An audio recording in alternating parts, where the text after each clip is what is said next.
दरअसल भारत में जब अंग्रेज शासन कर रहे थे, उन्होंने ऐसी व्यवस्था बना दी थी, ऐसे नियम लागू कर दिए थे।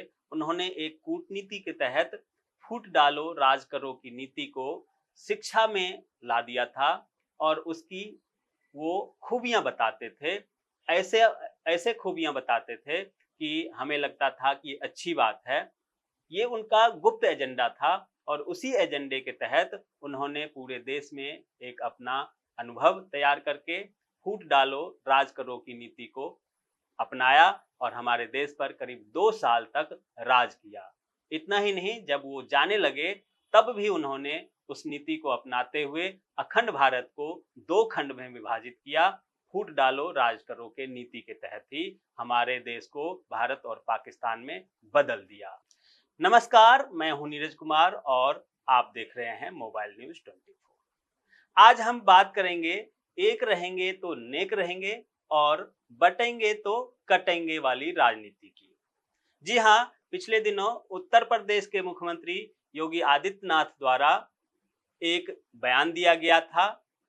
यूपी ही नहीं, पूरे देश में इस बयान की आलोचना हुई और कुछ लोगों ने इसके पक्ष में भी कहा।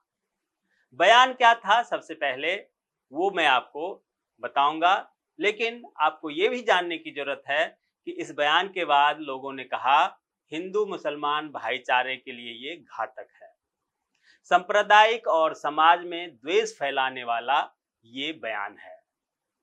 तो क्या वाकई में ये बयान सांप्रदायिक और द्वेष फैलाने वाला है?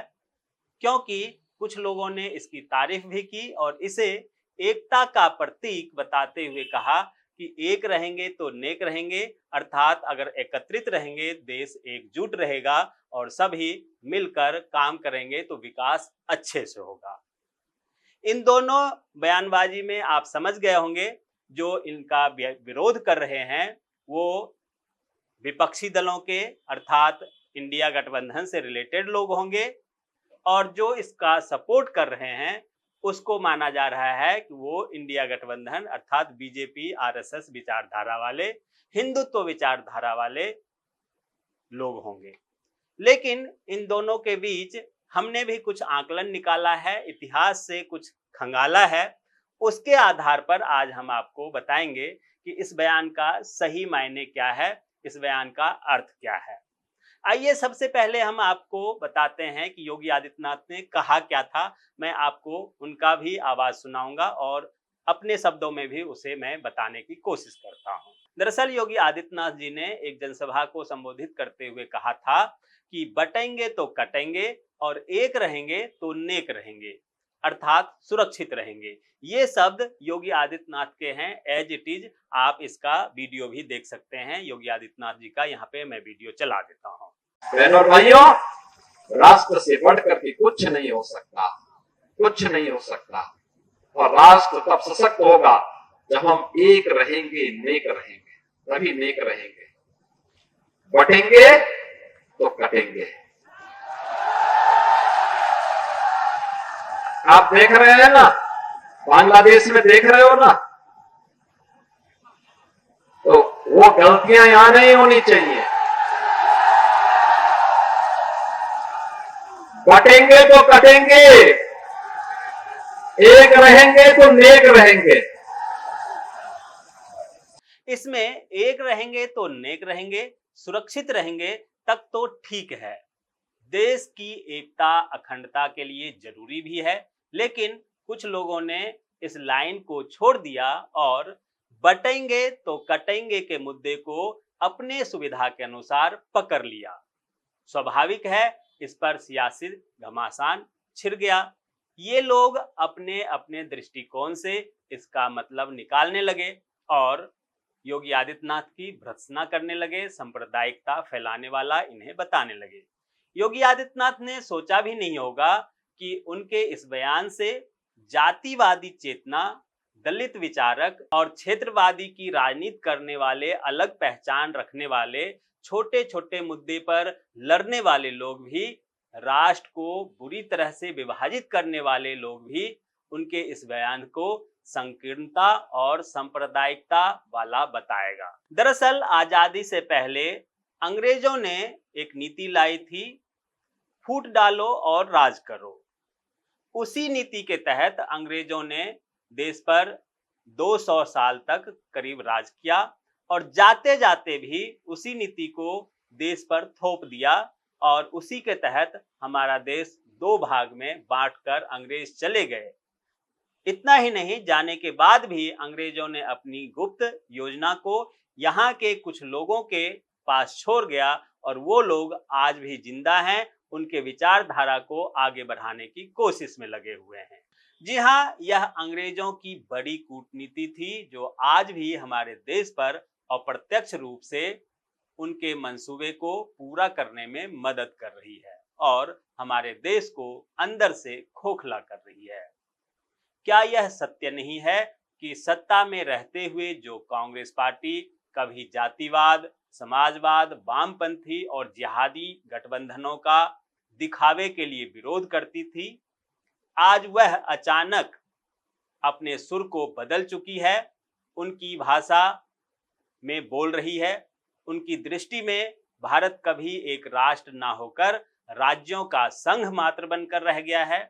जिनकी दृष्टि में देश की संस्कृति, अस्मिता एवं राष्ट्रीयता भिन्न भिन्न है, जिनकी दृष्टि में हमास और हिजबुल्लाह जैसे का समर्थन धर्मनिरपेक्षता है, परंतु बांग्लादेश में अल्पसंख्यकों पर होने वाले अत्याचार, हमले, उन्हें मौत के घाट उतारने वाले जैसे मुद्दे सांप्रदायिक हैं, उन पर ये लोग मौन रहते हैं, कभी इस पर नहीं बोलते हैं। इस पर बोलने से इसलिए डरते हैं क्योंकि इन्हें डर लगा रहता है कि एक विशेष तबका जो इनका वोट बैंक है वो इनसे छिटक ना जाए। क्या यह भी सत्य नहीं है कि देश विदेश में भारत विरोधियों का एक ऐसा गिरोह सक्रिय है जो जाति, पंथ, भाषा, लिंग, क्षेत्र, मजहब आदि के नाम पर चलने वाले विमर्श को प्रगतिशीलता बताता है और राष्ट्रवाद, भारतीय संस्कृति की छवि को धूमिल करने की ताक में बैठा रहता है। हमें समझना होगा कि आज भी भारतीय समाज आंतरिक और बाहरी चुनौतियों से घिरा हुआ है, जिनके निशाने पर भारत की एकता, अखंडता, संप्रभुता एवं सनातन संस्कृति है। यही अगर हम समझ लेंगे तो इनके मंसूबों का हमें पता चल जाएगा। दोस्तों, हमें यह भी समझना होगा कि देश को सामाजिक, सांस्कृतिक एवं भौगोलिक एकता के सूत्र में पिरोए रखने के लिए जात पात से ऊपर उठकर काम करने की आवश्यकता है। ये विदेशी हाथों के कठपुतलियां हैं जो हमें जाति और धर्म, क्षेत्र के नाम पर बांटना चाहते हैं।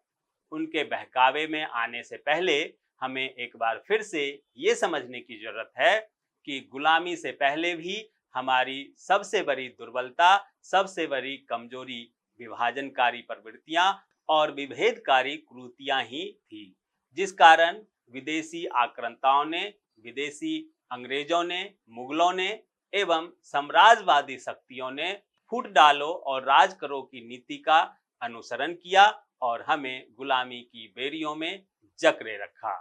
इतना ही नहीं, अंततः अखंड भारत को विभाजित करने में भी यही नीति उन्हें काम आई और वो इसमें सफल भी रहे।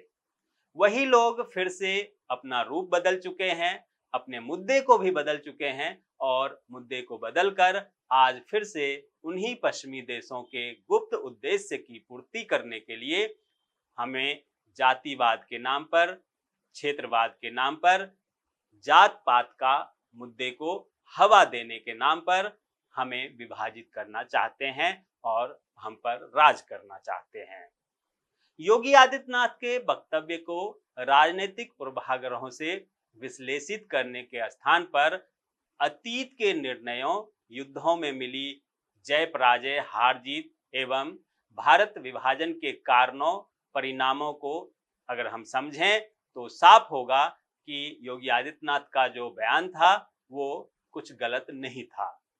इतिहास साक्षी है कि कई बार हम विदेशी आक्रांताओं की वीरता के कारण नहीं बल्कि कुटिलता एवं धूर्तता के कारण हारे थे।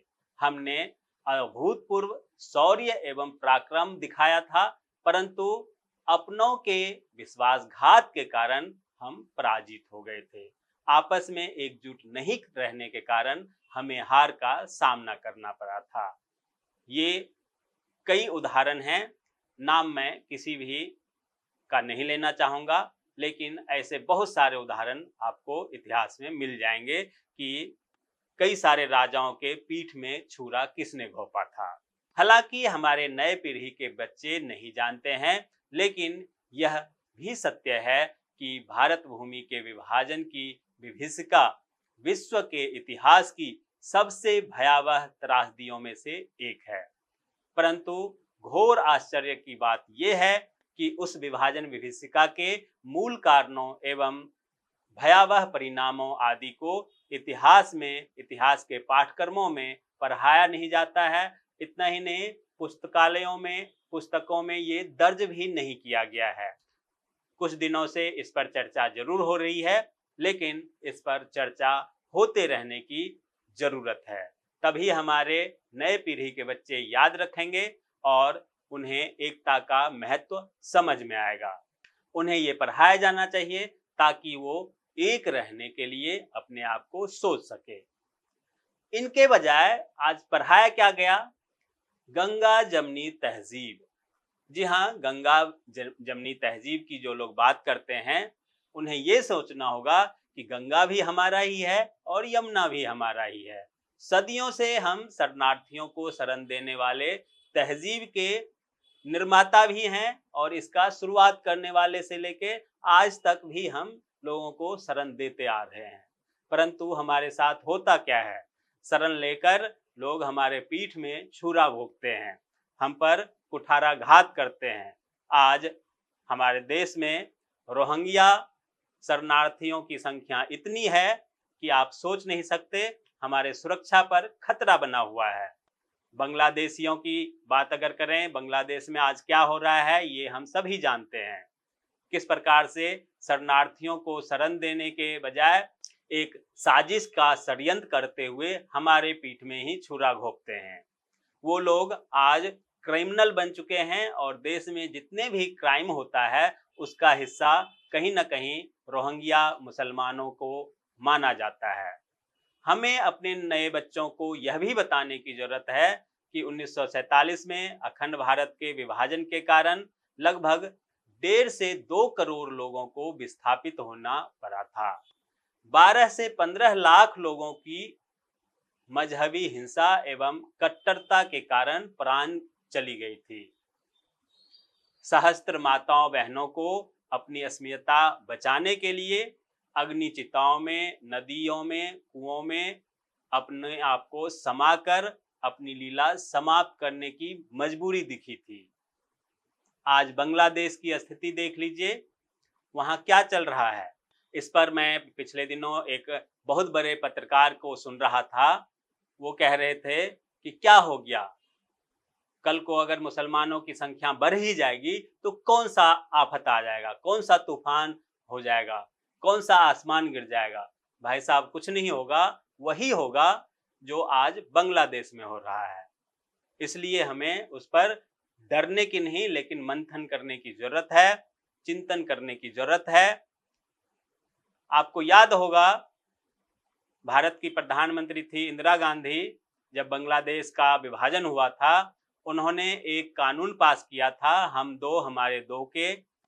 तो हम बुद्धिजीवी जो लोग थे, जो गंगा जमनी तहजीब वाले मानते हैं जो लोग, उन लोगों ने इस नियम का पालन किया और हम लोगों ने 2 और 2 पे अपने आप को सीमित कर लिया। परंतु वो लोग जो जिनको पालन करना चाहिए वो उन्होंने ये इसका पालन नहीं किया और आज वो हम 2 हम 4 हैं। और वो लोग नारा क्या लगा रहे हैं? वो लोग नारा लगा रहे हैं, जिसकी जितनी संख्या भारी उसकी उतनी हिस्सेदारी। हमने तो नियम का पालन करके अपनी संख्या को कम कर लिया, लेकिन उन्होंने अपनी हिस्सेदारी बढ़ाने के लिए आज वो हम पर चढ़ने लगे हैं। शायद यही सब जानकर योगी आदित्यनाथ ने भी हमें दोबारा से याद दिलाने की कोशिश की कि एक रहेंगे तो नेक रहेंगे और बटेंगे तो कटेंगे। इसमें भाई साहब कोई गलत नहीं है। इसमें क्या गलती हो सकता है? बचपन में हमने भी पढ़ाई किया था, हमें टीचर ने पढ़ाया था, एक लकड़ी को हर कोई तोड़ देता है, आसानी से तोड़ देता है, और वही अगर कई सारे लकड़ी को इकट्ठा करके किसी को दे दें तो बड़े से बड़े पहलवान भी उसे नहीं तोड़ सकता। एकदम से क्लियर है, साफ है, हर कोई समझ सकता है कि एक सिंगल आदमी को लोग परेशान करता है, और अगर एकत्रित रहेंगे, झुंड में रहेंगे तो हम जीवित रहेंगे, बचे रहेंगे। इसलिए आप सभी को इस बात पर गौर करना चाहिए और ये नहीं सोचना चाहिए कि योगी आदित्यनाथ ने कहा वो गलत था। उम्मीद है आपको यह विश्लेषण सही लगा होगा। अगर ना भी लगा हो तो अपनी प्रतिक्रिया आप बेखौफ होके, बेझिझक होके लिख सकते हैं, मेरी बुराई भी कर सकते हैं, गाली भी दे सकते हैं, और बहुत सारे लोग हमारे चैनल को अनसब्सक्राइब भी कर सकते हैं, क्योंकि पिछले कई महीने से हमारे चैनल को सब्सक्राइब करने वालों की संख्या कम हो गई है और अनसब्सक्राइब करने वाले लोगों की संख्या बढ़ती जा रही है, क्योंकि उन्हें हमारा कंटेंट शायद अच्छा नहीं लग रहा है। परंतु हम जैसे हैं, पहले भी ऐसे ही थे, अब भी ऐसे ही हैं। आप चिंता मत कीजिए, हम देश हित की बात करेंगे, देश की बात करेंगे और करते रहेंगे, चाहे लोग सब्सक्राइब करें या अनसब्सक्राइब करें। जो लोग इसे अच्छा माने वो सब्सक्राइब जरूर करें, वीडियो को लाइक करें और शेयर भी कर दें, ताकि ज़्यादा लोगों तक अगर ये बात पहुँचे, हमारे नए बच्चों तक अगर ये बात पहुँचे तो उसका अनुसरण कर सकें। नमस्कार, धन्यवाद।